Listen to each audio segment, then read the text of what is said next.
Okay, Assalamu alaikum and Ramadan Kareem Mubarak to everybody who's listening live and everybody who will listen later. Hope you're all well. And inshallah, may this Ramadan be a blessing and an increase in taqwa and ihsan and just all around blessing. Hope you're all doing well. What do we have? Let's see who we have with us. Yes, Assalamu alaikum. Al-Malr. His name's no, this one's an easy one. Ubito. Assalamu alaikum, Ubito. Good to have you with us. Adriana, good to see you again. Yo Kaz, yes, Yo Kaz, Ramadan Kareem Mubarak. All right, okay, so let me get this presentation underway. I want to try to make this short. I always say that, but I'm not sure I always succeed. Where is it? Share.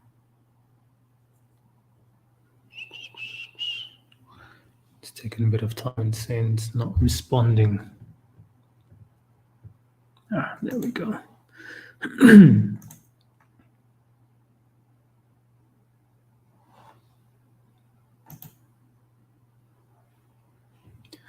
All right, let's see how that looks.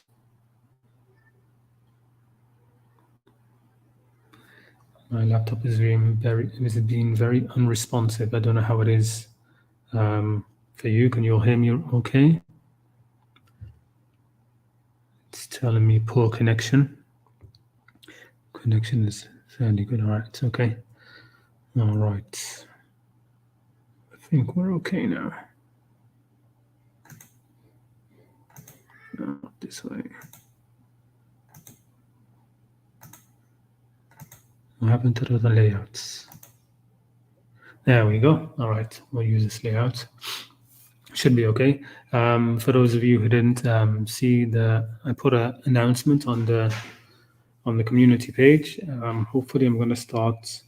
We're going to continue, of course, doing the weekly streams for these streams, Caravan of Contemplation. So we'll have one today, of course, and in a week's time, and then again in another 2 weeks' time. But I also might be doing just some spontaneous ones during this month, if I have time and something to share. But also I'm going to be starting doing reaction videos. The first one is shaping up to be a bit longer than I intended. Just the notes that I'm taking on it. Because it's not going to be like live reaction videos, not yet anyway. Maybe I'll do that in the future. But I'm going to give that a go and see how that works on this channel. Basically, just to be looking at and responding to any videos which concern Qur'an alone theory or Qur'an-centric ideas. So maybe usually it's going to be videos which try to reduce the Qur'an from being what it is. And the first one is going to be a clip from me reacting to or commentating on a clip of Dr. Jonathan Brown, who had a interview in the Thinking Muslims podcast recently, in which he says, a number of startling things. Well, not startling, but he says things like that the Quran, that the Sunnah is more powerful than the Quran, that the Sunnah is a qadi over the Quran, a judge over the Quran, these sort of things. So I'm going to be doing the first reaction video, commentating on that basically. Let's have this question quickly. Because do you believe the concept that Sunnis believe that the Prophet would intercede us in the Day of Judgment? Well, that's exactly what this is going to be about. This stream is going to be about. It's a brief look at the idea of intercession in the Quran, and just to note a few things which I've noticed. I haven't. You could probably read them somewhere else. I don't know, because I no longer really read tafsirs or other people's. Well, I do read other people's insights when I come across them, but I haven't really read anybody else just take on this. I think I read a while ago on the website Qur'an's Message by Joseph Islam, and he has a article on intercession, basically denying intercession altogether, that nobody will intercede except God. I have a slightly different take on that, but well, let's just get into it.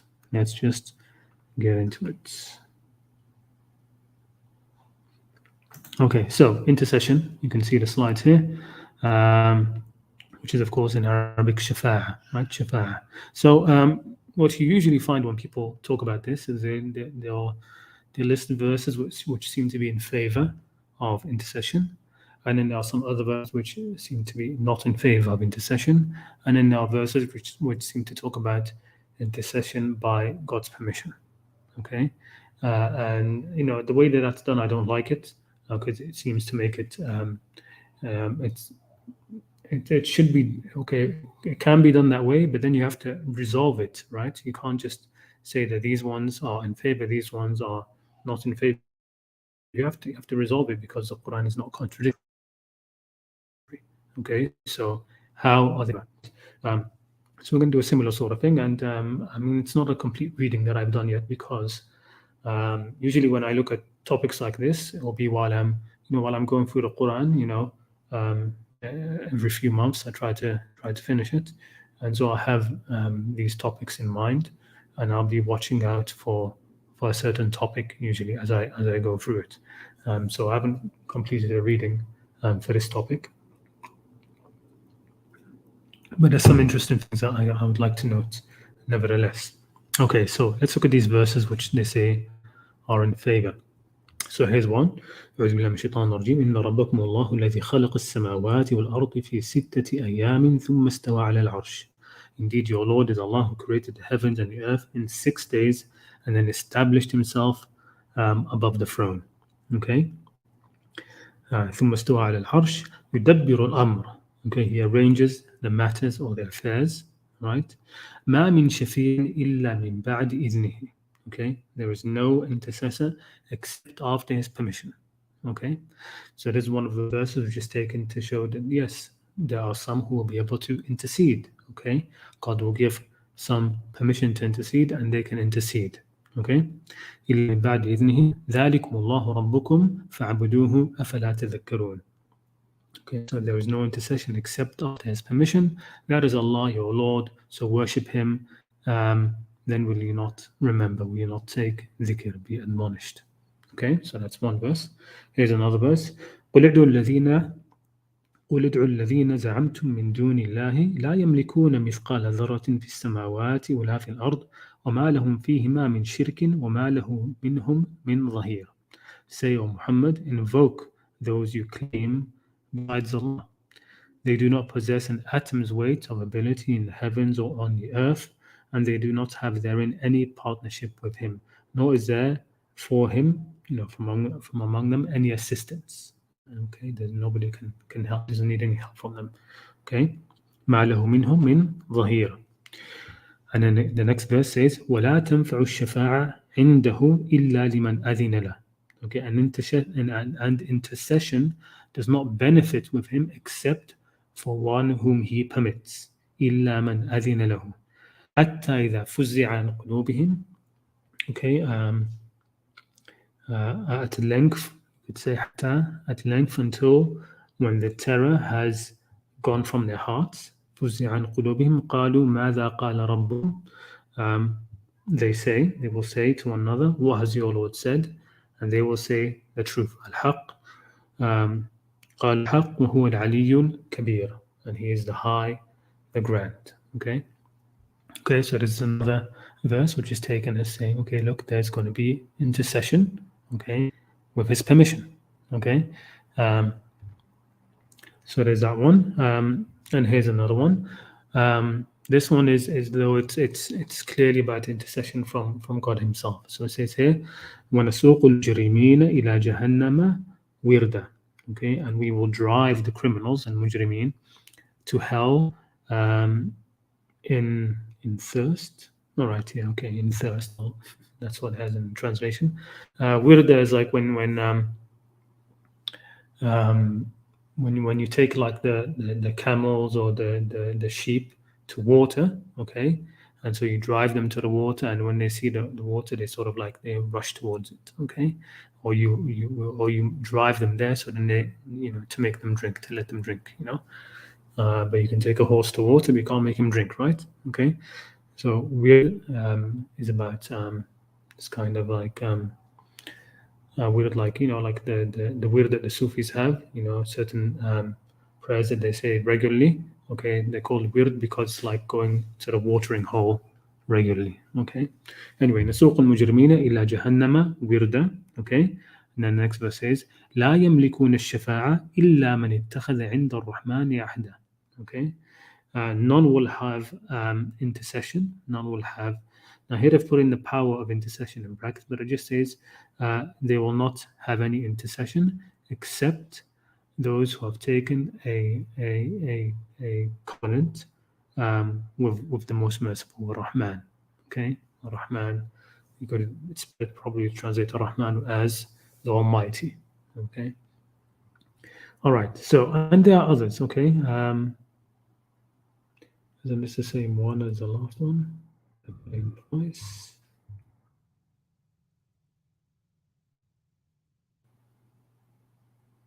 Yeah, I think I put this in twice. It's the same verse, all right. So this verse same as so there are others, of course, but I didn't want to make this exhaustive and put all of them. So what can you notice from these particular verses? Well, one thing you'll notice from them and others that it seems to be just about worldly intercession. Okay, all of these verses which talk about intercession, with God's permission, and they're not mentioning that this is Day of Judgment. Okay. So, if we go back to the very first one, okay, it just says, إِنَّ رَبَّكُمْ اللَّهُ الَّذِي خَلَقَ السَّمَاوَاتِ وَالْأَرْضِ فِي سِتَّةِ أَيَّامٍ, which is, your Lord is the one who created the heavens and the earth in 6 days, okay? He arranges the affairs, okay? He arranges the affairs, okay? Of what? Of creation, and life, in this worldly life, okay? And so when it talks about the next one, it says, مَا مِن شَفِيعٍ إِلَّا مِن بَعْدِ إِذْنِهِ, there's no intercession with him except with his permission, except after his permission. It should be taken in this context that it's talking about intercession during this worldly time. Okay, it's not talking about the Day of Judgment. Okay, it's not talking about the Day of Judgment here. Next verse as well. It says here, قُلِ ادْعُوا الَّذِينَ زَعَمْتُم مِّن دُونِ اللَّهِ لَا يَمْلِكُونَ مِثْقَالَ ذَرَّةٍ فِي السَّمَاوَاتِ وَلَا فِي الْأَرْضِ. Okay, call those whom you deem, you invoke besides Allah. Okay, they can't do anything. They do not possess an atom's weight of ability in heavens or on the earth. Okay, etc. So it's talking about now. Okay, and then the next verse continues, وَلَا تَنْفَعُ الشَّفَاعَ عِنْدَهُ إِلَّا لِمَنْ أَذِنَ لَهُ. Okay, and the shafa'a, it will not benefit, against him or to him, except for the one given permission. So again, this seems to be, it's not talking about the Day of Judgment. Okay, this verse here is talking about the Day of Judgment. Okay, وَنَسُوقُ الْمُجْرِمِينَ إِلَى جَهَنَّمَ وِرْدًا. Okay, and it says لَا يَمْلِكُونَ الشَّفَاعَةَ. This is talking about لَا يَمْلِكُونَ is about these mujrimeen, about these criminals. Of course, the criminals are not going to be able to intercede for anybody. Nobody says that. Nobody says criminals will intercede. So when the verse says they do not possess intercession, it's not talking about, it's not trying to correct anybody's understanding that the criminals will not be able to intercede. Nobody says criminals will intercede. What it's saying here is that these criminals will not possess any intercession for them except intercession from God. Right? لا يملكون الشفاعة. Okay, they will have no intercession except from God. Okay, except those of them who have a covenant or a promise or a token from Allah. Okay, those who have taken a covenant of Allah, they will have a shafa'ah from Allah. Okay, God will intercede for them by that covenant which they took. Okay. And this is again that same repeated verse. So that's what it seems to be. Okay, worldly intercession. That's what seems to be, for to gather all of the verses. Again, this is a preliminary reading. Okay, it seems that if you were to gather all the verses which seem to allow intercession or permit intercession or say there will be intercession, okay, it seems to be that there will be the verses which and the verses will say that it's about either intercession in this worldly life, or it's going to be about intercession from God Himself. There's one verse which I can think of, which might not fit that, and that's in Surah Taha. Let me try to remember, what was it?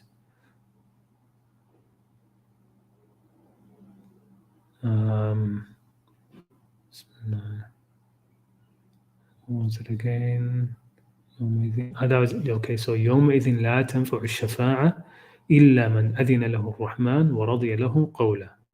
Okay, so there's that saying. Okay, but again, this seems to be it's not as clear. Okay, so the verse before it was saying يومئذ يتبعون الداعي لا عوج له وخشعت الأصوات للرحمن فلا تسمع إلا همزة, and the verse says on that day the shafa'a will not benefit, the shafa'a, intercession will not benefit, except one whom Ar-Rahman, the Merciful, okay, or the Almighty, permits, okay, and God is pleased with his saying, his words, okay.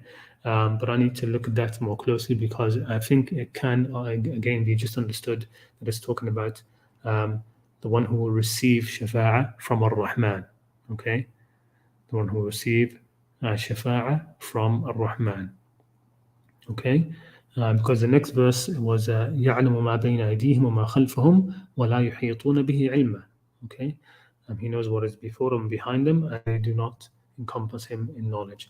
But again, like I said, this needs more research. So if any of you delve into that, have a look at it. Okay, keep your eye on it open during this month. If you're going to be trying to read all of the Quran, have a look at those verses which seem to talk about any kind of intercession. And it doesn't have to be always the words which use the word shafa'a. It could be other words which talk about, for example, on that day, nobody will have any protection against God. Okay, well, that will exclude a shafa'a as well. Okay, so keep your eyes open for that. But that's what it seems to me right now. It seems to me that these verses which permit intercession, okay, they are talking about intercession which is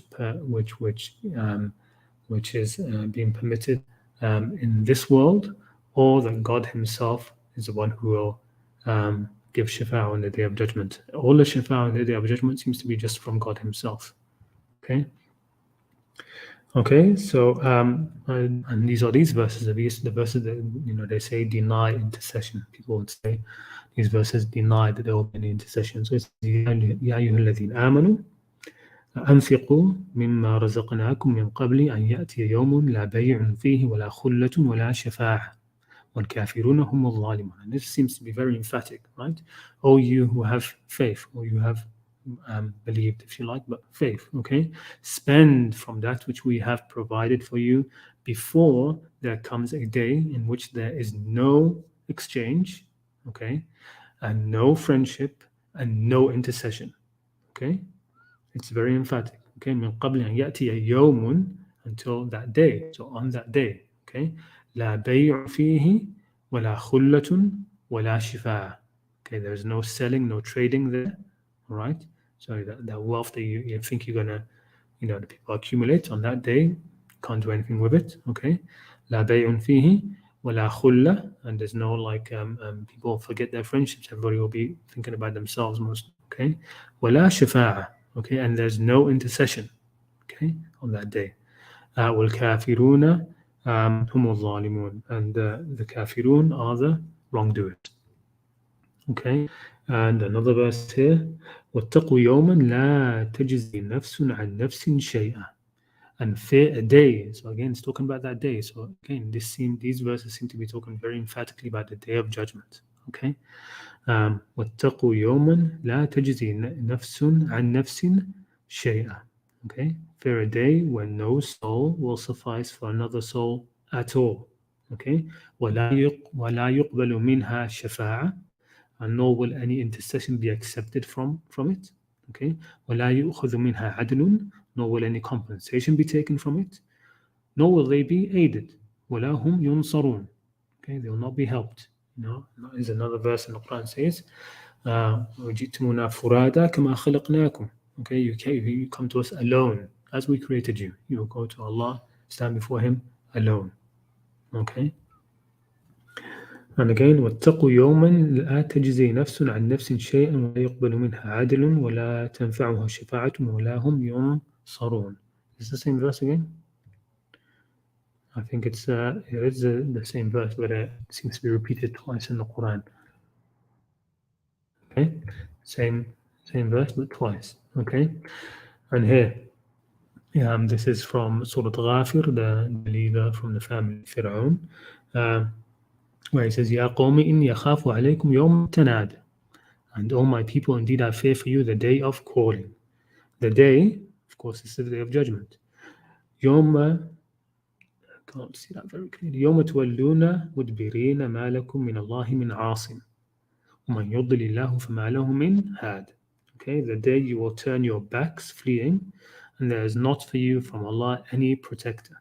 Okay, and whoever Allah leaves astray, there's not for him any guide. Okay, so this is one of those verses where it doesn't mention shafa'ah, but it's talking about how from Allah there will be no asim.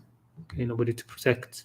Okay, and of course a shafi' who is going to protect you from being punished by his intercession, that's been excluded as well. Okay. There's also the issue of course, like the question Yokaz was asking. The Sunni belief is, of course, that the Prophet will take people out of hell. Okay, the people will be the shafa'ah will be to rescue people from out of hell. But there isn't a single verse anywhere in the Quran which indicates that anyone who enters hell will ever leave. Okay, whether by intercession or anything else. Okay, it's quite the opposite. Okay, there are a number of verses explicitly stating that they will not leave. Okay, those in hell will not leave. Okay, so let's look at a few of those because they are related to the idea of that type of intercession. Okay, you could say, okay, but there could be an intercession to prevent you from even going to hell in the first place. Okay, right? Yeah, that's another side to it. But let's talk about this now. If nobody is going to ever leave hell, okay, then there is no intercession for those who enter hell, okay, to get them out. وقال الذين اتبعوا لو أن لنا كرة فنتبرأ منهم كما تبرؤوا منا كذلك يريهم الله أعمالهم حسرات عليهم وما هم بخارجين من النار. Okay. Those who followed will say, if only we had another turn at worldly life, okay, so we could disassociate ourselves from them as they have just now on this day disassociated themselves from us. Thus will Allah show them their deeds as regrets, fall upon them, and they are never to emerge from the fire. وَمَا هُمْ بِخَارِجِينَ مِنَ النَّارِ, and they are never going to, come out of the fire. Okay, مَا هُمْ بِخَارِجِينَ مِنَ النَّارِ. Okay, another verse. يُرِيدُونَ أَن يَخْرُجُوا مِنْهَا مِنَ النَّارِ. Okay, they will wish to get out of the fire. Okay, but never are they to emerge therefrom, and for them is an enduring punishment. Okay, يريدون أن يخرجوا من النار وما هم بخارجين منها ولهم عذاب مقيم. Okay, so and there are other verses, I think I didn't put any more here, but there are other verses which seem to indicate that. And as I said before, there's no indication in the Quran that somebody who enters hell is going to leave it. And that makes the most sense if you think about it in terms of justice, right? I mean, to send somebody to be sent to hell, they would have to be, first of all, they are sharrul bariyah, as the Quran says, the worst of creation. Only the worst of people go into hell, right? And if the person who ends up going to hell is ultimately worthy of being removed from it, then God's mercy would have encompassed him to not even enter into hell in the first place. Okay, it's how do you say this? Almost not I want to say cruel, but to send somebody into hell and then bring them out. Okay, it's like the judgment wasn't sound in the first place. Okay, the judgment wasn't sound in the first place. And that doesn't mean, because I've mentioned this before, that the punishment in hell, okay, is not infinite. It's not infinite, right? It's not, the person is not hell is eternal, but the punishment inside it is not infinite. Okay, it's a finite punishment spread out, if you will, over eternity. Okay, a certain amount of punishment. Okay, not more than what is just, but that punishment is sort of spread out over eternity, really in timelessness. I mean, I think that the next world is not going to be a world of time. It's going to be timelessness, right? You think of timelessness, you think of the number zero. And you can take this analogy from mathematics, right? Any number, 1 or 5 or 200, divided by 0 goes to infinity, right? It goes to infinity. So that's how I see it. I see it as timelessness, and khalidina fiha. Even the word khalid, okay, it's about unchangingness, right? Like time has stopped. Okay, time has stopped. When we say time has stopped, that's another way of sort of saying eternal, right? For eternity, if time stops, then and the flip side to that, if time continues for everybody else, that's sort of going to be forever stopped there. Okay, but anyway, that's another thing. Now, coming on to the intercession of the Prophet Muhammad sallallahu alaihi wasallam himself. Okay, there are some verses which seem to deny that. So one of the key ones we've talked about before in the live stream about dua for non-Muslims. Okay, we talked about how no, you can make dua for non-Muslims. Okay, the ones whom the Quran says not to make dua for or seek forgiveness for are those whom you yourself have become certain that they will be people of hell. Okay, those you are not allowed to seek forgiveness for. All right, so especially the Prophet. So here it's saying here, وما كان للنبي والذين آمنوا أن يستغفروا للمشركين ولو كانوا أولي قربى من بعد ما تبين لهم أنهم أصحاب الجحيم. It is not for the Prophet and those who have faith to ask forgiveness for the mushrikeen, even if they were relatives, after what? Okay, so there's a condition here. Okay, you can seek forgiveness for them, okay, as much as you want, but not after it has become clear to them, okay, that they are companions of the hellfire. Okay, and this is goes on to the topic of, some people try to go over the top in sort of being scrupulous. Oh, how do you know this person is going to be in hell or not going to be hell? No, most people you can know if they're if they're from the outward, okay, as long as there's nothing hidden in their closets, okay, they haven't murdered somebody secretly, right? Most people you can tell if they're going to be in hell or if they're going to be in heaven. Okay, it's not a big secret, people. It's not a big secret, right? God, it's the justice that God is going to met out is the same justice that we understand. Okay, don't think unfortunately this image of God has been portrayed that makes you think that you have no idea what He's going to do. Okay, and this comes from the way the tyrants and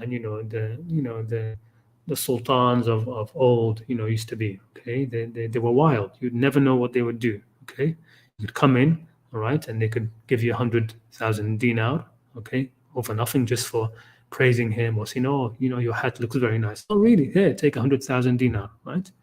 Or if you just look at him the wrong way, he can have your head chopped off, right? It's that kind of craziness.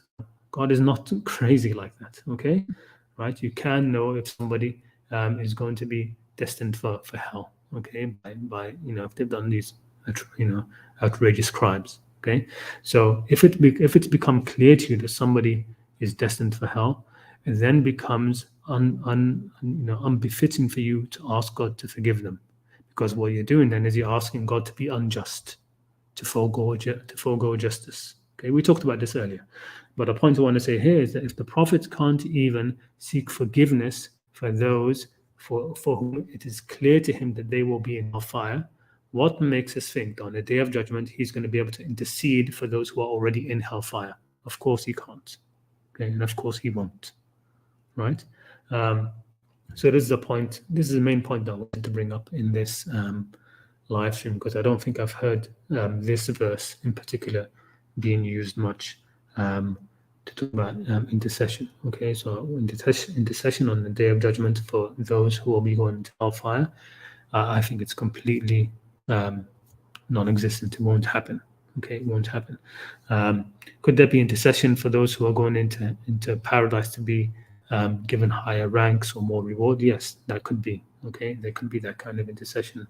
But again, I still need to look into this topic more deeply. But in terms of the Prophet interceding for those who are in hell, who have been judged to go into hell, he will not.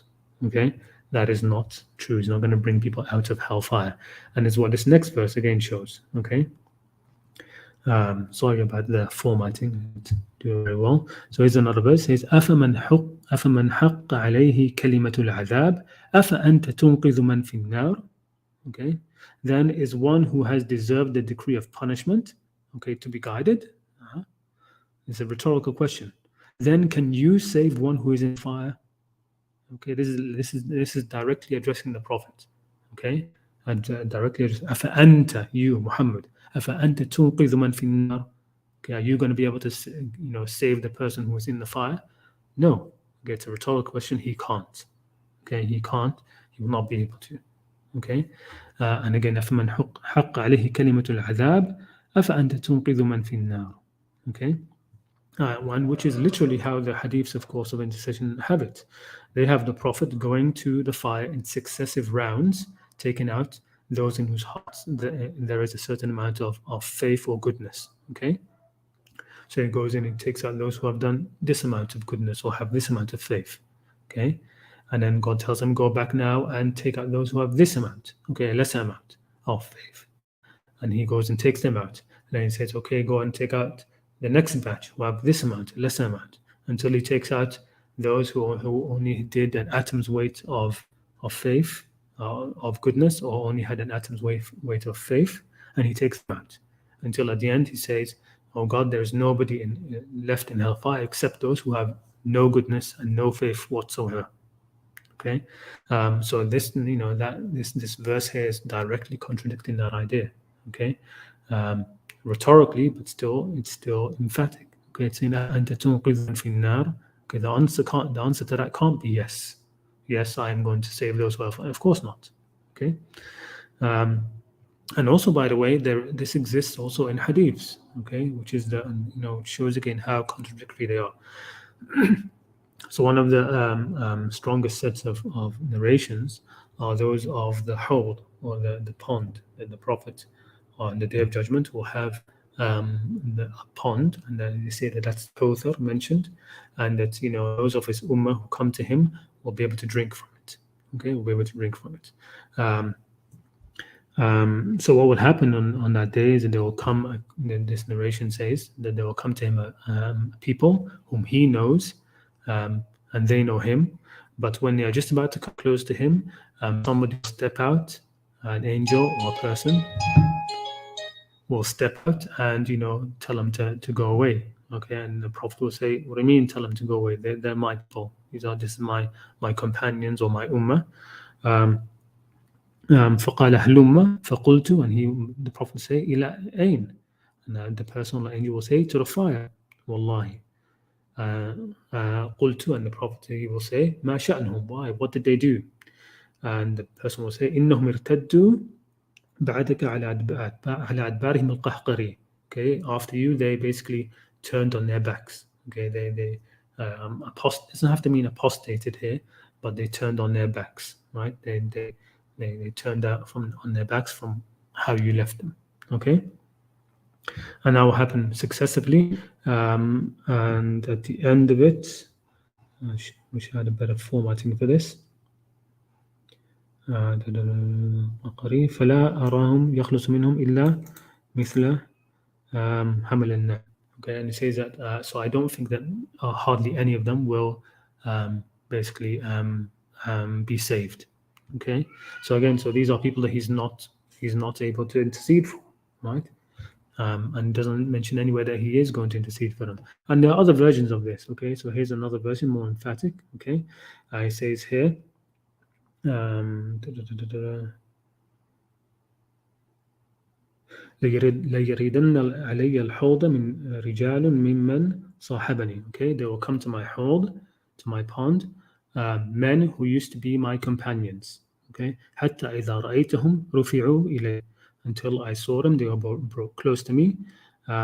اختلجوا دوني. Okay, اختلجوا من دوني, اختلجوا دوني. They were they were separated from me. Okay. فلا أقولن, so I will say أي ربي أصحابي أصحابي. I will say, oh my Lord, my ashab, my companions. فليقولن لي, so it will be said to me, إنك لا تدري ما أحدثوا بعدك. You don't know what they did after you. Okay. And in another similar one, narration, okay, it says, he will say, they are from me, and it will be said to them, إنك لا تدري ما أحدثوا بعدك. فأقول, so I will say, سحق سحق لمن غير بعدي. Okay, away for those who changed after me. Okay, he's not going to intercede for them. He's going to say, away, right? Away to the fire, for those who changed after me. Okay, likely those who changed the religion and caused a lot of the grief that we see in the deen currently. All right. Okay. So that's it. That's the end of that presentation. Let me leave up this verse, I suppose, because that was the key one that I wanted to talk about. Okay. Let me go back to the StreamYard tab and see the comments. So how are you all? We have somebody in the backstage waiting to come on. Let me bring you on. Strawberry. Assalamu alaikum. Wa alaikum assalam wa rahmatullahi wa barakatuh. Alaikum assalam. How are you? I'm good, alhamdulillah. Hope everything is good with you as well. Yes, getting on. How's your first few days of Ramadan? Alhamdulillah, going well. Very nice. Yeah. Yeah, excellent. I wanted to touch upon something you referred to in this broadcast video. Like you said, like it's not something that you said, which is you only saying it, but the fact that the Quran says that the punishment in hellfire will be eternal. So a couple of days back, I was just talking with a friend of mine, and she's also Muslim, so to speak. But she was saying that if God is all merciful, and if He is God, why would He keep someone drinking boiling water and melt molten iron and stuff like that for eternity? Yeah. So Yeah, common, of course, a very common question. The way I tried to explain it, then maybe it didn't come across very clearly, is so the punishment, whatever the punishment, what the Quran says emphatically all over again and again, okay, that nobody, لا تظلمون نقيرا, nobody will be done any injustice, and إنما تجزون ما كنتم تعملون, you will only be recompensed, okay, or punished according to what you used to do, right, to the extent of your actions, not more, not less, right? It's not going to be anything more, all right? So how do we join that with the idea that hellfire is going to be forever, as they say, khalidina fiha, as most people will translate this as being forever.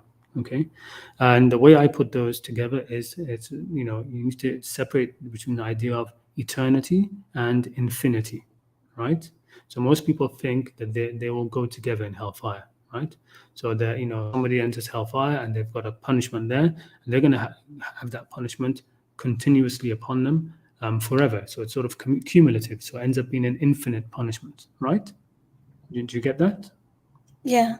That it's just day after day the punishment is that punishment is repeated, okay, forever. Okay, well that's not accordance in accordance with the amount of deeds, right? You've lived the temporal world in this life a few years. You did a sin that maybe took you however long it took you, and you're punished again and again for it for all eternity. Okay, in this cumulative way, right? And so that's an infinite punishment in the end. for this finite crime. And the way I reconcile that is, again, just by taking the what the Quran says literally in these kind of things. Okay, it says, yes, hell is going to be khalidina fiha, so forever if you want. Okay, but also the punishment is not going to be more than your deeds. So how are they joined together? They're joined together by saying that punishment is spread out over eternity. Okay, a finite amount of punishment is over eternity, right?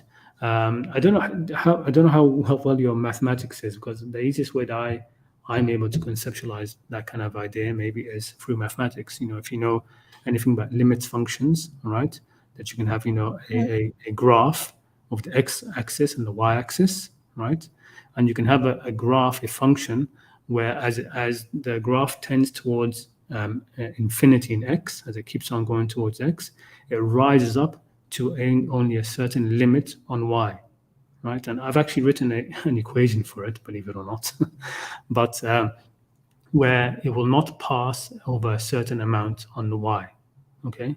So no matter how far along the x-axis you go, okay, the graph function has a limit on the y, right? So no matter, so in that kind of way. Another way, maybe think about it. Okay, imagine if you had, a pizza, right? And every day you're only allowed to eat half of the pizza that you have. Okay, so on the first day, of course, you're going to eat half of it, right? And you're going to have half left. Next day, you're going to eat half of it. You're going to have a quarter left. Next day, you eat half of that. You're going to have an eighth left, etc. The pizza will never finish. It will never finish, because you're never allowed to eat all of what's left. You're only allowed to eat a bit of it, right? Half of it each time. So that one pizza, all right, if you were able to get granular, right, and if matter was infinitesimally divisible, it would go on forever, okay, for eternity. That one pizza. Somebody else could have 5 pizzas, okay, and they have an eternity to eat those 5 pizzas. Okay, and each time they're only allowed to eat half. All right. So again, it will be the same situation, right? So that's what I mean. You have a finite punishment over infinite time.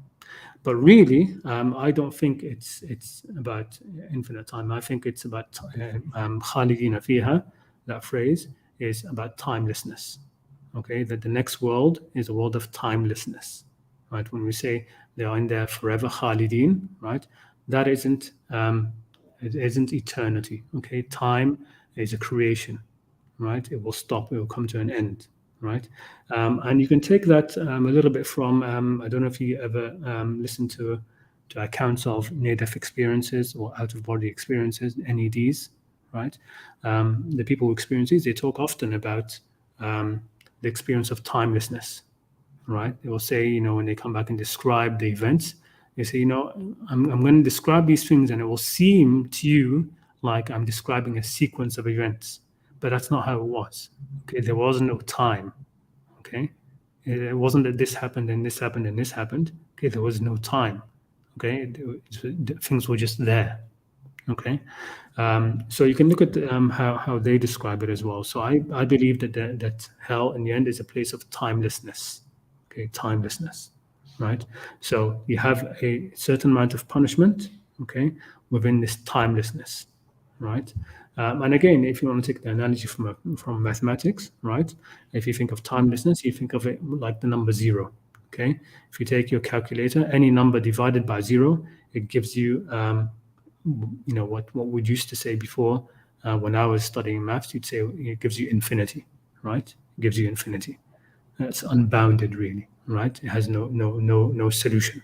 Okay, a number divided by 0, you can't get that. Okay, but if any number divided by a number very, very close to 0, it gives you a very, very huge number. So that's why they used to say that it must be that if you divide something by 0, what you get is infinity. Okay, so in a similar way, you've got a set amount of punishment being divided into khalidin, right? Into timelessness. And so you get this kind of eternity. Okay, this kind of eternity. But it's finite. Okay, it's finite. Is that clear? Does that sort of make sense at least? Yeah, I do see what you're trying to say, but in conclusion, are you saying that it's not going to be eternal? Like it's not going to No. be like forever? Yeah, I don't think it's going to be. It's going to be. I think it's timelessness. Okay, and timelessness, you can say it's forever. If you're living in time, you would look at something which is timeless, and you might think it's forever. Okay, because it's not bound by time. Okay, it's not something we can really experience. But yes, I believe that. Let us say it's timelessness. Okay, it's the next world is a world of timelessness. It's not a world of time. Okay. So maybe there is like a little possibility that they might be taken out of hell at some point. I mean, Quranically, it doesn't seem that's the case. From the Quran, it just seems that those who enter hellfire are just there. I mean, I've got another. Oh, okay, she's escaped. Hold on. Yes, Daddy. Okay, hold on. One second, please. Sure.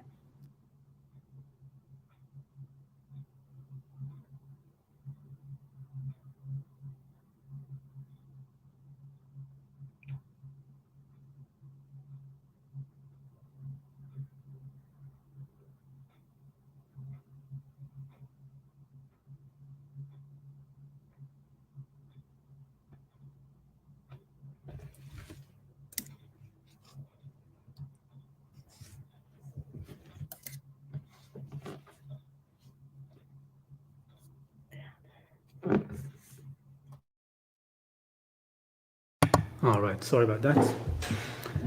So, what were you saying? Sorry again. Yeah, we were talking about like, is there a chance they'd be taken out of hell one day because of the Yeah. timeless one? Yeah. I mean, one other thing that I think we did this in one stream. I don't remember because we've done so many now, or it was something I wanted to do but didn't do.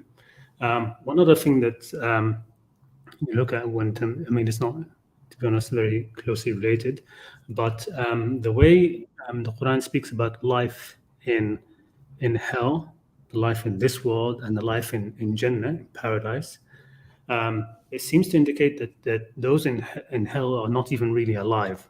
Okay, they're somewhere. It's like they're somewhere between being alive and dead. Okay, and there are a number of verses which actually say that explicitly, right? It says, they are neither alive, ثم لا يموت فيها ولا يحيا. Okay, they do not die in it, nor are they alive. Okay, and then it talk and other ones, other verses which talk about that again. Okay, and then it talks about this world as being, حياة الغرور وما الحياة الدنيا إلا متاع الغرور. Then it talks about the دار الآخرة اللي هي الحيوان. Okay, and that's an emphatic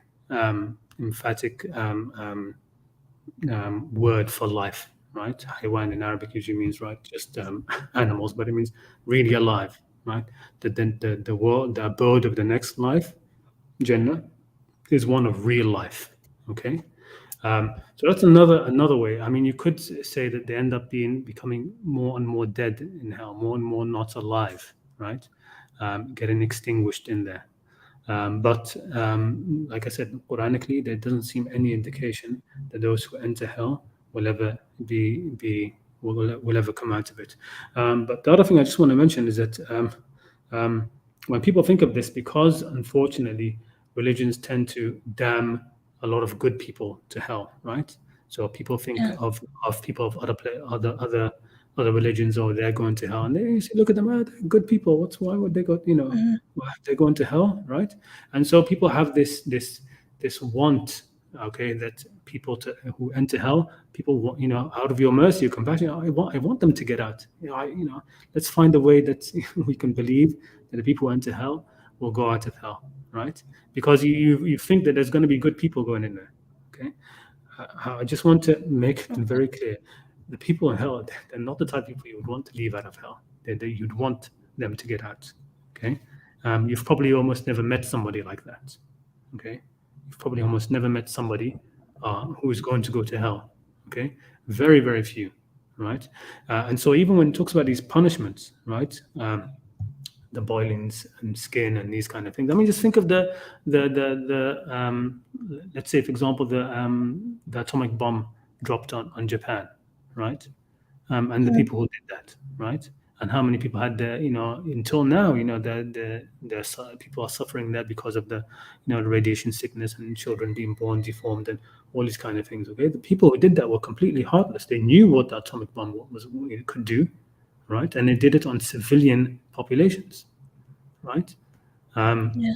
We're talking about real cruelty here. We're talking about people who are really, really evil. That and most normal people can't see that, can't understand, and can't conceptualize how somebody can be that dark. Okay, really, really that dark inside, right? And so whenever you think of hell, that those are the people who are in there. Okay, it's not your neighbor across the road who is not the same religion as you. Okay, it's not a philosopher from 200 years ago of a different faith. It's not the normal everyday people. Okay, we're talking about real evil. Okay, it takes a lot of evil to get to hell. Okay, it's not just a minor thing. The other thing to remember is that we're here being tested, right? I mean, the whole purpose. I did a more speculative sort of video essay called God's End Game, right? About what's in it, what's the future of all of this, right? We're here, we're being tested. Is it just to enter Jannah, right? That's it. What's the point of God bringing us into this world and testing us for virtues, for taqwa, for ihsan,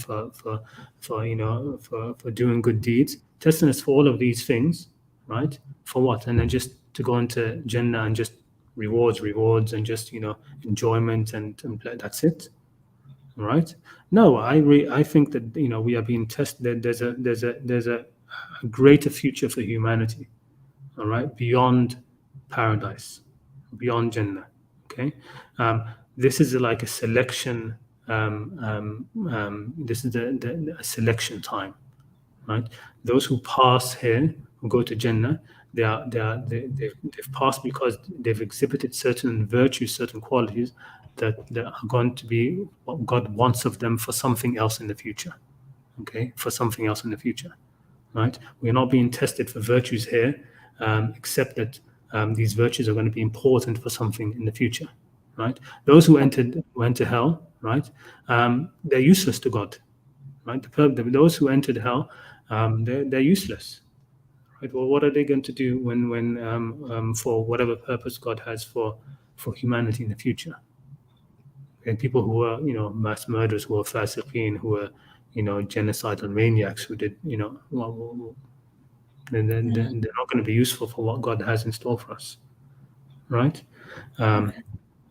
So that's how I would think of these things, right? And really need to get out of the idea that these poor people that are in hellfire, misky, and they just did a few bad things, or they were born in the wrong religion, or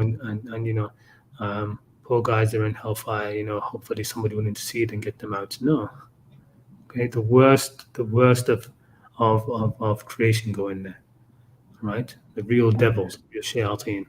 Okay, so they're not the people that you would want to get out, right? If somebody's going to be in hell, they're not the person that you would want them to be out anyway. Yeah. And then one other thing I wanted to request is, like, could you do a separate segment on like people to deal with anxieties and deal with sadness and depression from a Quranic Muslim standpoint?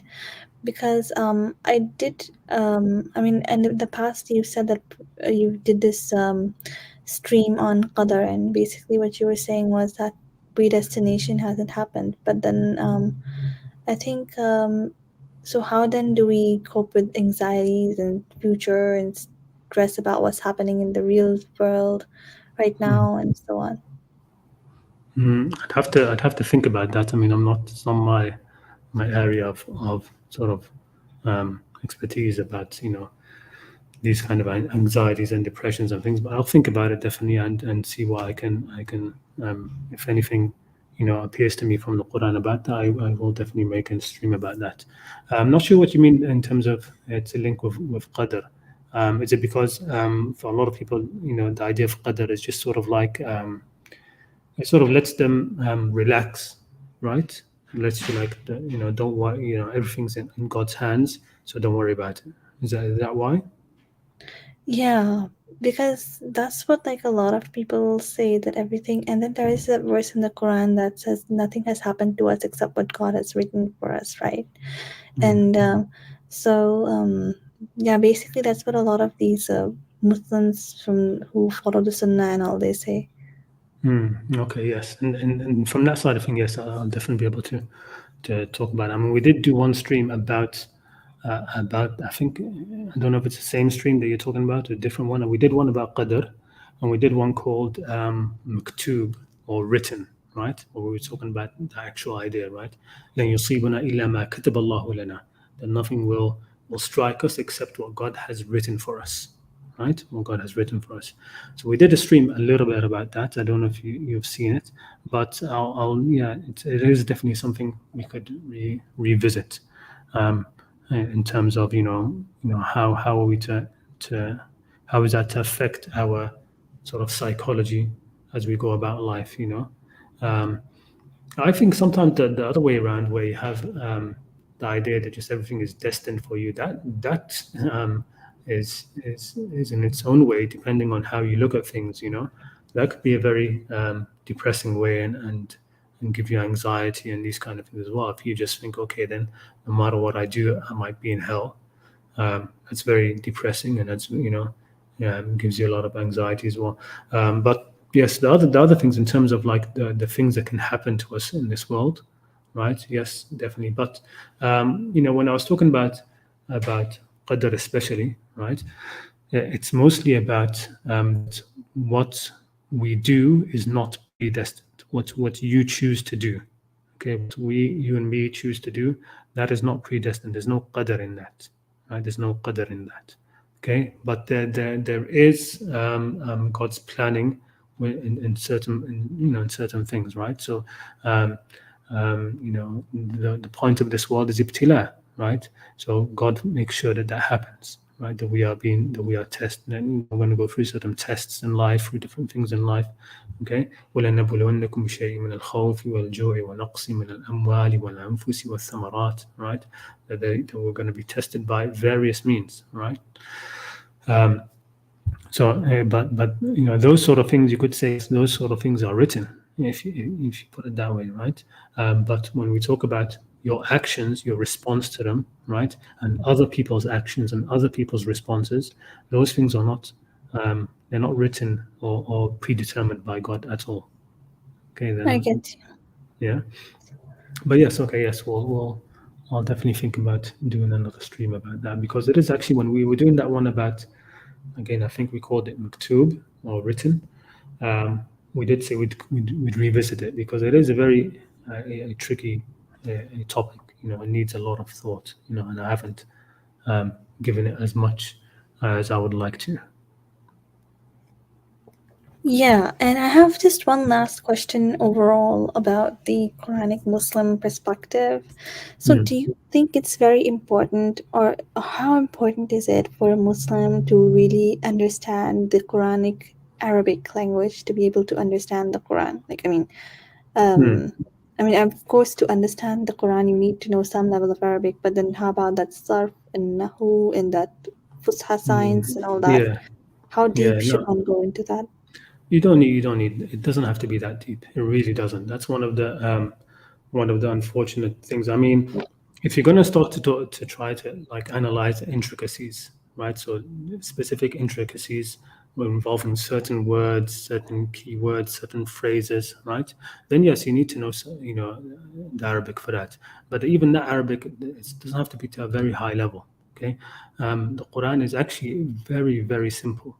The Arabic that's used in the Quran is shockingly simple, right? If you were to, if you end up learning Arabic and you compare the Quranic Arabic, or for example, the poets, the pre-Islamic poets, or some of the khutbas of Ali bin Abi Talib, or any, there's a huge difference. Okay, the Quran is still incredibly eloquent and everything else, but it has been made simple. Okay, God meant to make it simple. He didn't mean to make it on the highest level of eloquence.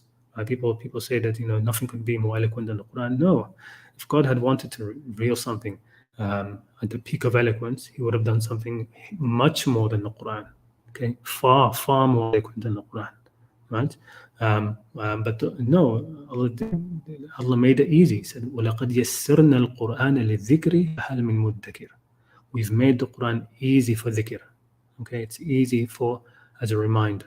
Okay, so what does that mean for the person who doesn't know Arabic? Well, firstly, don't think that the light of the Quran is so easily masked by just one layer of translation. Okay, most translations are adequate. Okay, if you don't try to zoom in too much on the words, more read the verse as a whole, right?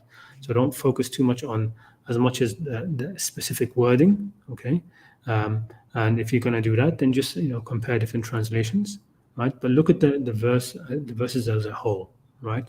So in terms of like imagine that you're drawing a map of a city, right? Draw the highways, right? First, don't worry about the alleyways. Okay, get a map of the whole city, the big roads, okay, the big broad highways, right? The main things, the explicit things, Yeah. right? Get them, okay. Read those, go through those and understand those, and slowly you can start to build up the rest of the picture, right? As you learn more Arabic, as you go deeper. But you definitely don't need to know all of this grammar. You don't, okay? You just don't until you go into it. You can make do very, very easily with just the translations, okay? And more important than all of that is just to have a heart which is not locked. What Allah talks about those who have locked hearts, okay? They're the ones who don't, who can, and the Quran is written in this kind of way. I don't know what it is, if it's just part of its nature or how it is, but Allah talks about this, how the Quran just passes over some people's ears, or over their heads, or people, it's like they've got earwax. The Quran talks about those who have in their ears waqra, okay, like wax in their ears, they can't hear it, okay. Or upon their hearts is like a covering, okay, they just don't understand it, okay, even though it's simple. And this reason is because they themselves are not being open to it, okay. They've locked their hearts with various things. Most important thing is to have a heart which is not locked, okay. And you're the only one who can lock your heart, right? You're the only one who can do that. So no, you don't need to get deeply into that. You just need to, just be intelligent about how you read it, right? Like for example, الذين كفروا in the Quran, right? And it's obvious throughout the whole Quran that الذين كفروا believe in God, right? So when you're reading those English translations, it says those who disbelieve say, why doesn't God come to us? Or it's clear that these disbelievers believe in God, right? So you can't now put that into this, the modern age context of atheism, right? In the time of the Quran, there were no atheists. Everybody believed in God. Okay, الذين كفروا are not those. A book I would advise, if you want to, like, as something on, to read, which goes into some of the intricacies of some of the words and the meanings. That's what's more important, right? The grand words, the key words that the Quran uses. Okay, not the grammar about it, but the key words. A very excellent book would be that of Izitsu. So it's called Ethical Religious Terms in the Quran. I don't know if you saw the stream where we talked about Jahal and Hilm. Did you see that? I didn't finish it. Yeah, well, I was using heavily his work, right? But it's an excellent book, right? And he goes into a bit of the linguistic sciences, and the idea of how language shapes our reality, right? Language shapes just the words we use influences how we see the world, right? So it's a fantastic book in that way. So I would definitely recommend looking into that.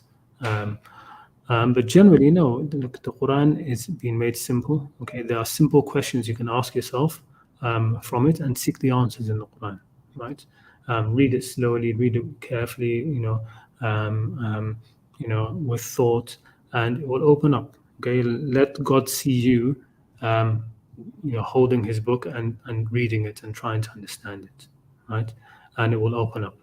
A video I put on my channel, a simple way to, a simple exercise was I did, those whom God says He loves in the Quran and those whom He says He doesn't love in the Quran, right?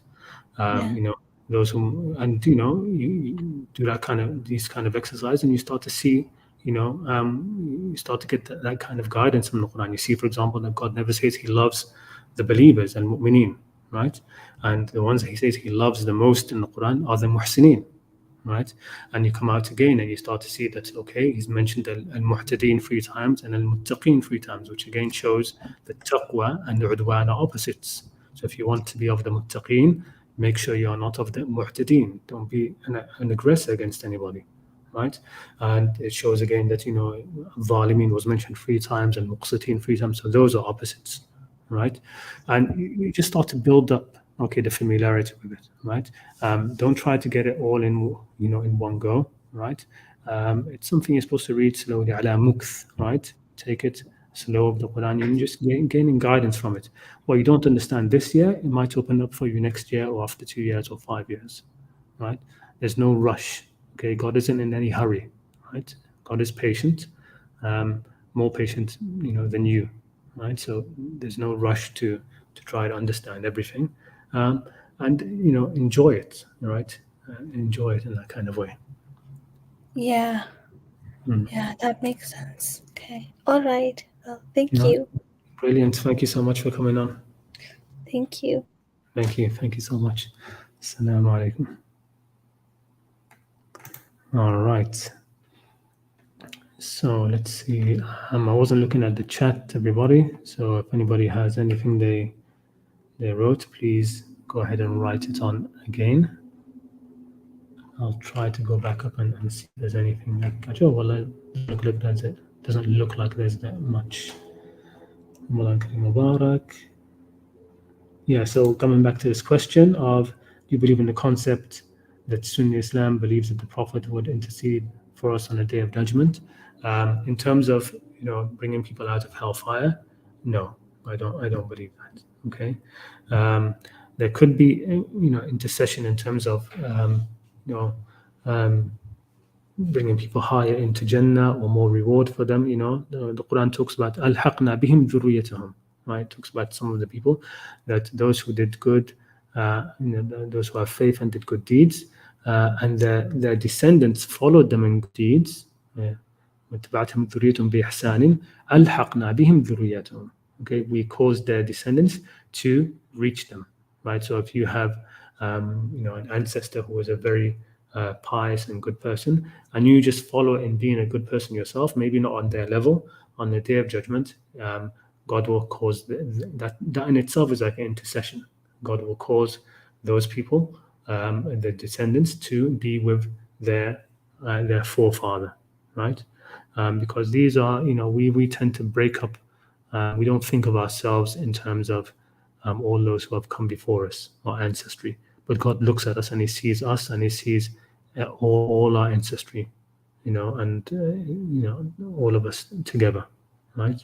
And those links of ancestry and bonds of ancestry are important.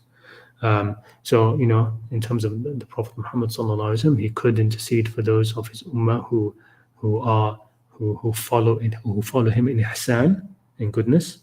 There could be this kind of intercession where he uplifts the whole ummah to be with him, right?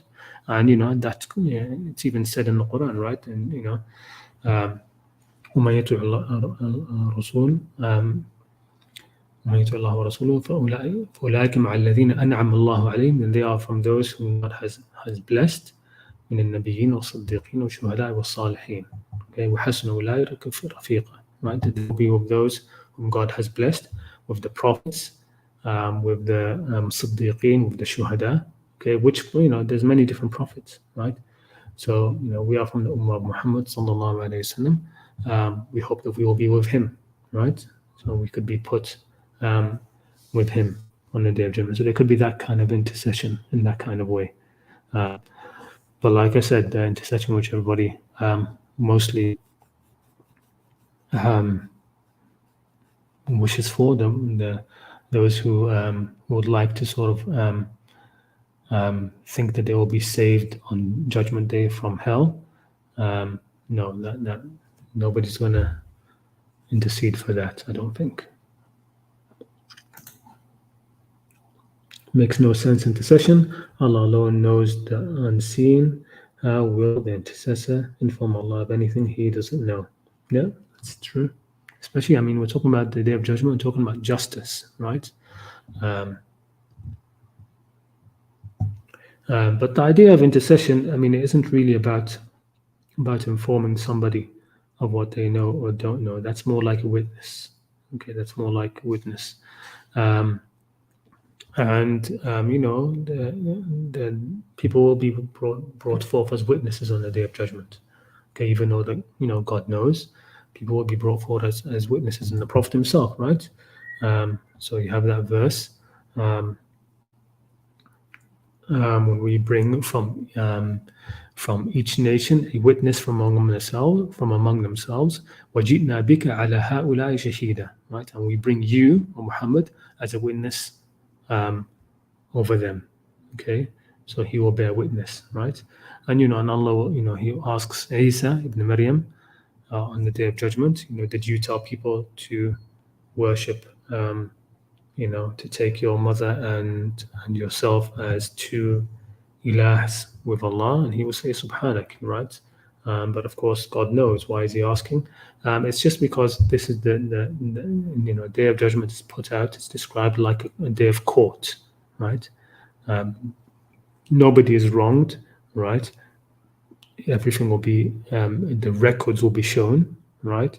The witnesses will be there, and so you have that kind of complete justice where everybody will see it. So intercession is about, you know,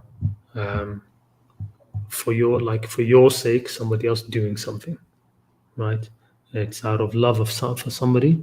You won't do something against something else, right? Like if you have somebody who is very close to you, and you know, and they pass away, and their child lives, right? And maybe you will tolerate from them certain things you would not tolerate from somebody else, just out of love of the person who you loved before. Okay, that's kind of like an intercession. And at the beginning of my journey, I remember, like some YouTube shaykh was saying, that some Muslims will enter hell just to purify themselves and go to paradise. Yeah, no. That's an interesting one to talk about, by the way, Obito.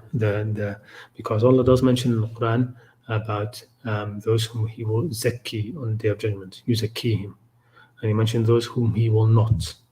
لا ينظر إليهم يوم القيامة ولا يزكيهم ولهم عذاب أليم.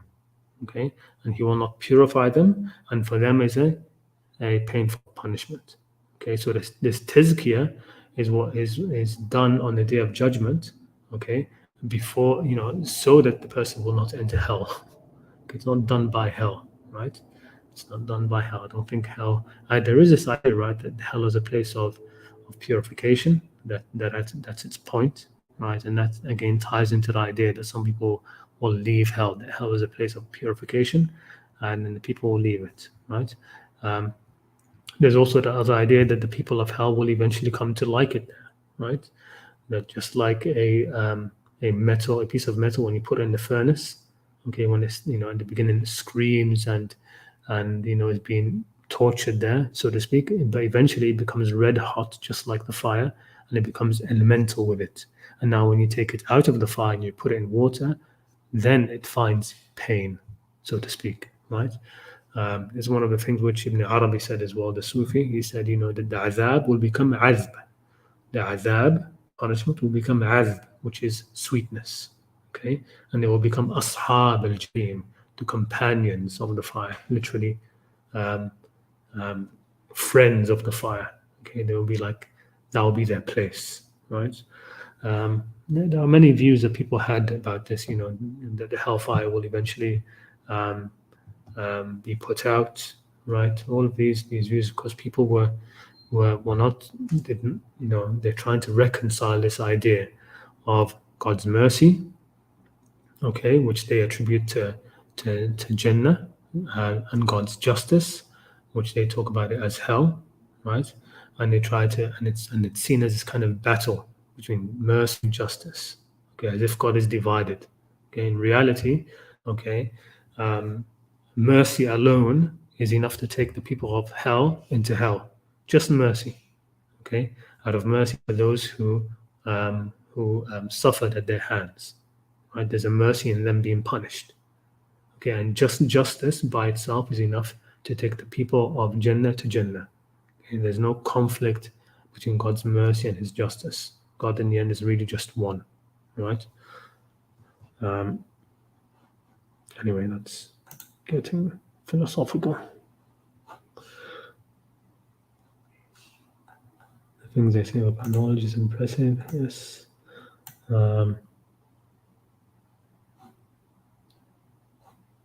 Yeah, I mean, this, yeah, great statement about that. Even the prophet can't ask paradise for people who will go to hell. Yeah, so he can't ask forgiveness for those whom he is sure will be going to hell. So how then can he bring people out of hell?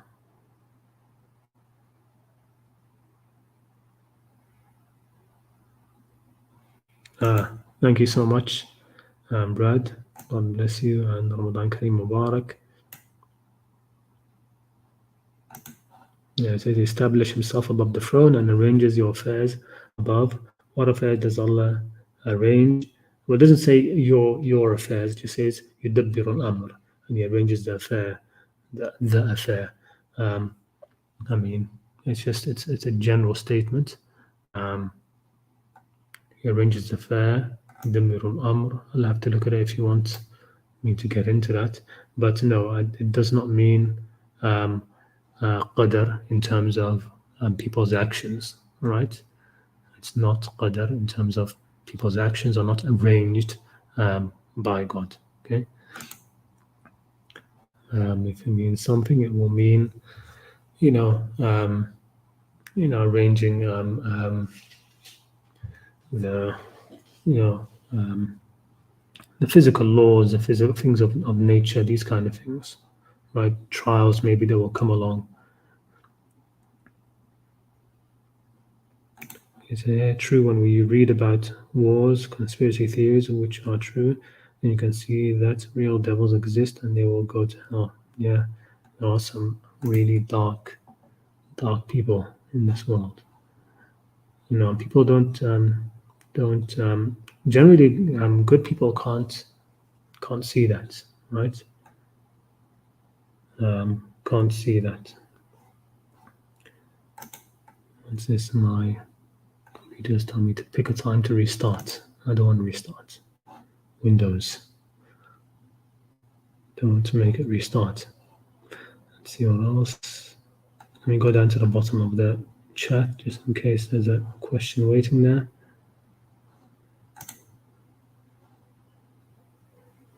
I'm very curious to know. This is Adriana. Assalamu alaikum, Adriana. Hope you're well, you and your son and your family.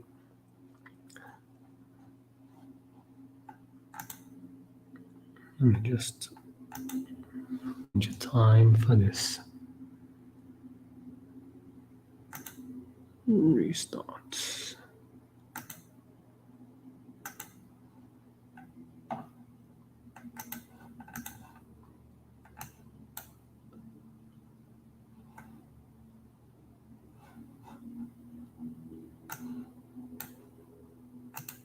Okay, I'm very curious to know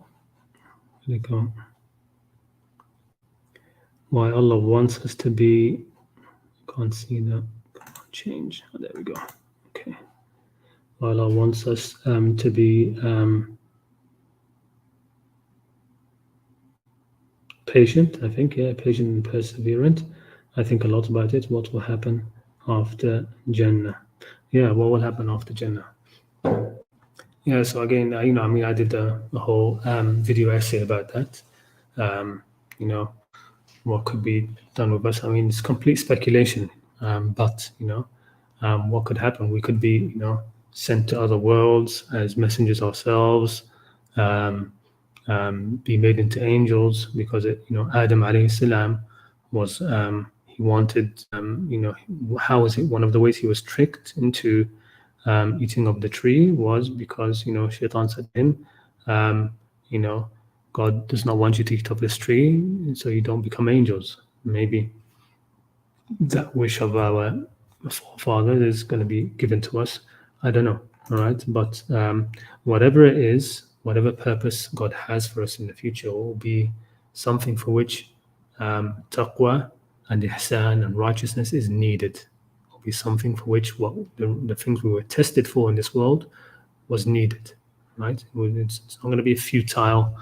Our time in is not going to be futile. It will always be our home, but from there, perhaps certain jobs or tasks or things will be given to us, or who knows? Who knows?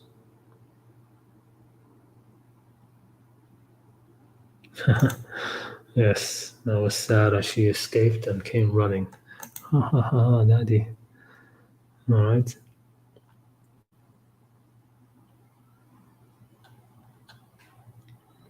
Let me see. Anything else I missed?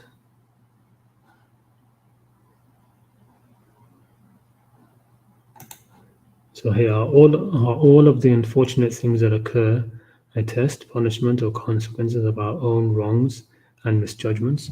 Well, no, some of them, of course, are because of other people, right? So when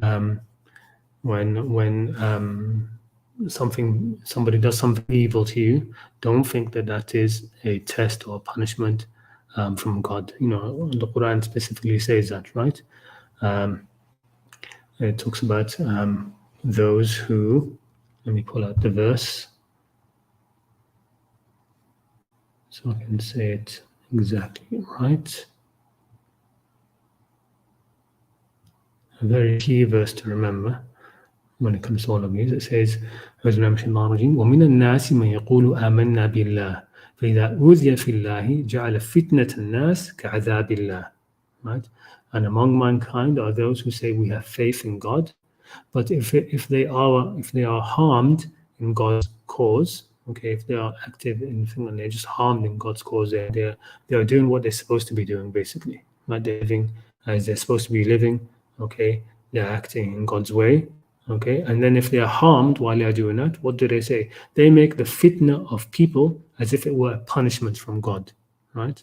So then the fitna that people are doing upon them, okay, the persecution that they're receiving at the hands of people, they think that that's a punishment from God. Okay, they call it as if it's a punishment from God. It's not, right? The people who cause trouble for you have as much free will as you have to cause trouble to anybody else, right? Just as you could go out and cause grief to somebody else and ruin their lives by whatever means, you can do that right now. Leave your house and go and I don't know, burn somebody's house down or do something like that. Okay, and that person will sit there and think, "Oh my God, God, what did I do to deserve this?" Right? Well, wasn't God, right? It would have been you. You did it to the person. In the same way, people are free to do things to you, right?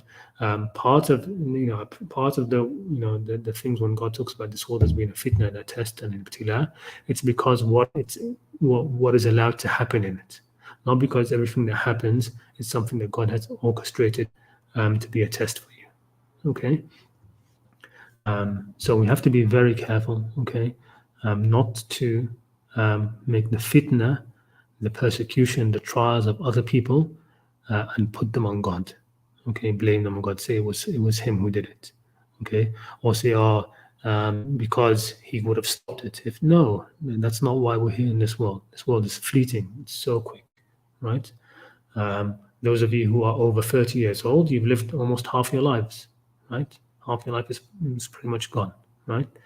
If most people live around, up to 60, between 60 and 70 years old, right? Just look at, calculate for yourself what's the percentage of your life that you've lived. Okay, it's fleeting, right? We're here and then we're gone, very, very quick.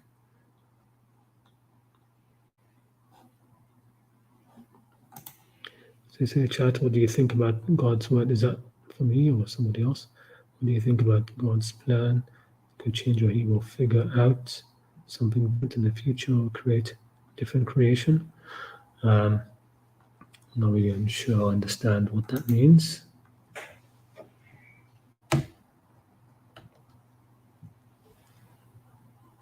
I'm curious about the individual. Assalamu alaikum Fahim. I'm curious about the individual and communal accountability. The Quran mentions judgment as an individual affair, while mentioning nations held accountable, like cities destroyed or groups favored. Yeah, so I think that's good. On Judgment Day, of course, everybody's judged individually, right?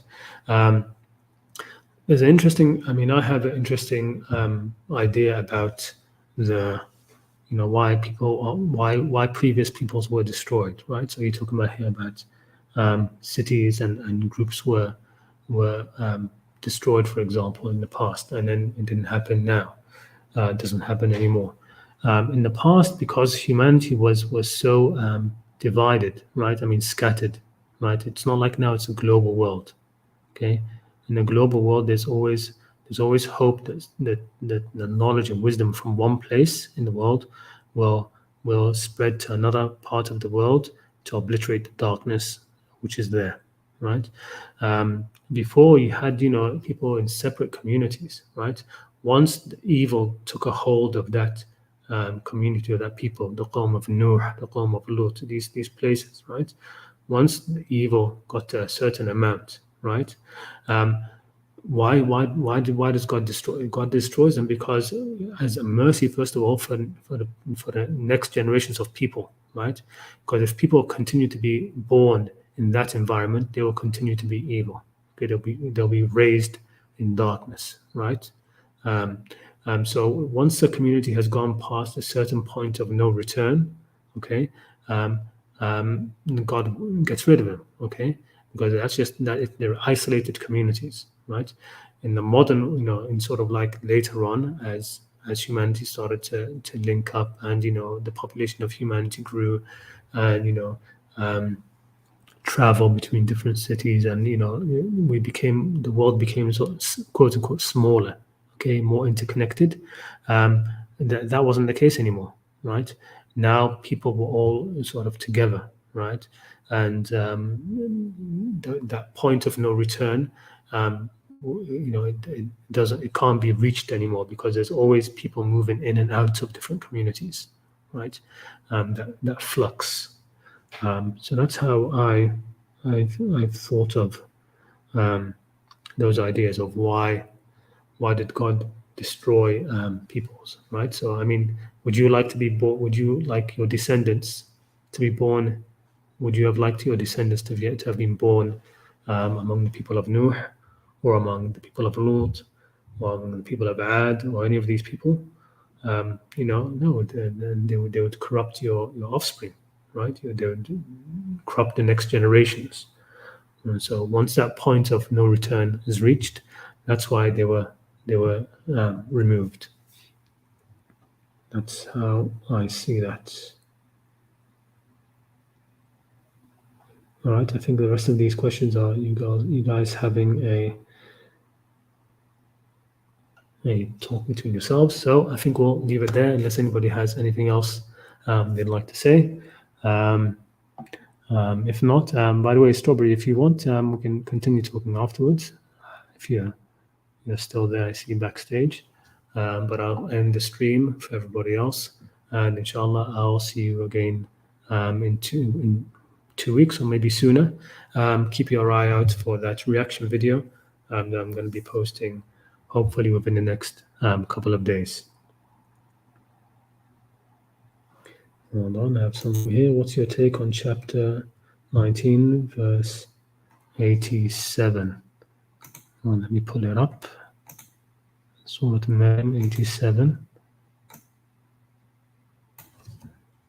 I think that's a verse we mentioned. Is that about the intercession?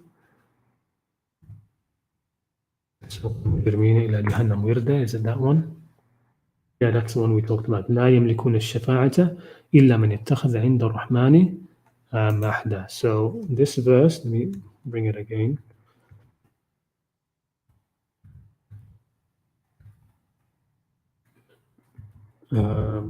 It's these two verses, right? So the verse before it is وَنَسُوقُ الْمُجْرِمِينَ إِلَى جَهَنَّمَ وِرْدًا, and we will drive the mujrimeen, the criminals, to Jahannam, you know, you could say in crowds as well, if you want. لا يملكون الشفاعة إلا من اتخذ عند الرحمن يحدا. They will not have any shafa'a except he who has a ahd, a covenant with Rahman, with the Almighty, right? So this is shafa'a from God, right? So it's whoever has a covenant with God, that he will intercede for him, that God will intercede for him. So it's not talking about when it says here la yamlikun, they will not have the power. It says none will have the power of intercession, but it's talking about them, right? Here la yamlikuna, the same people that in the previous verse. يوم نسوق المجرمين إلى جهنم وردا لا يملكون الشفاعة. They, the mujrimeen, they will not have any shafa'a, okay, except the one of them who had a ahd or covenant with Ar-Rahman, with the Almighty, with God. Okay, so the one who does have a covenant with God, God will intercede for them. Okay, that covenant will be an intercession for them, but it's God's intercession for them. Okay, so that's basically what I preliminarily look at the verses that those verses which seem to talk about intercession, approving it in the Quran, or saying that it's possible. It's either talking about intercession during the worldly life, okay, in this world, or intercession on Judgment Day by God Himself. That God is the only one who will intercede on Judgment Day. Okay, له الشفاعة جميعا. In one verse says all intercession is with Him. Okay, on the Day of Judgment, right? It's not with anybody else but Him. So that's what I seem to think about that so far. But like I said, it needs a deeper reading. It needs a deeper reading. All right, okay, so we'll end it there. Jazakumullah khair. Thank you so much for attending, and Assalamu alaikum wa rahmatullahi ta'ala wa barakatuh.